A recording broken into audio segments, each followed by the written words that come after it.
sea bass with Puttanesca sauce. We're going to want some red onions, and you want to dice up the onions fairly fine. And next you want to pop a frying pan onto the hob, turn the heat to around medium, and we're going to use the oil from a tin of anchovies. Chuck in your diced red onion, season. While the onions are ticking away, we're going to want some garlic. So take a few cloves, remove the skins, and you want to dice these up fairly fine. Pop a few teaspoons of the diced garlic into the onions, and after a couple of moments you want to chuck in some anchovy fillets. And after another minute or so, we want some capers. Add a few teaspoons of the capers, give them a stir, and then we want some black olives. If the olives are de-seeded, just chuck them straight in. If they've still got the seeds, just tear them into the puttanesca, removing the pips. Once the olives are in, we're going to want some white wine. Spend a minute to reduce that down, and while it's ticking away, we're going to want some cherry tomatoes. Very, very simple, just chop your tomatoes in half and stick them into a bowl. Also, you want to retain the tomato stalks. Next, you want to chuck the stalks into the sauce and throw in your halved cherry tomatoes, and we want to cook this out for about 15 to 20 minutes on a good medium heat. You want to take a handful of parsley and some basil, dice them up really nice and fine, chuck your herbs into a bowl, and next we want a fresh lemon. Cut off a nice few slices of the lemon. You want to clean out the pan, pop it back on the heat, keep the heat on medium to high, add a really good splash of olive oil and a nice generous knob of butter, and the butter gives it a beautiful flavour. Next up, the star of the show,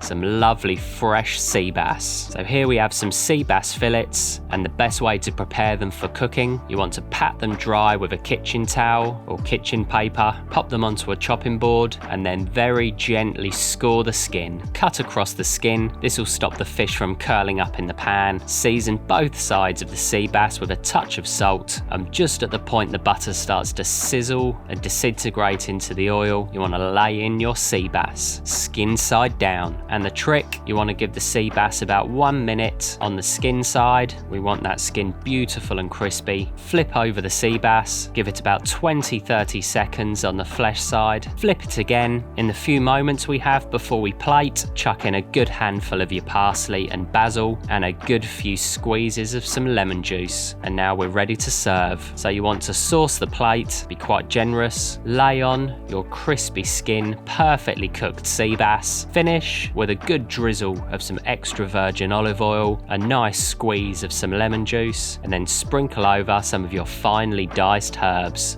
And there we have an amazing way of serving delicious sea bass.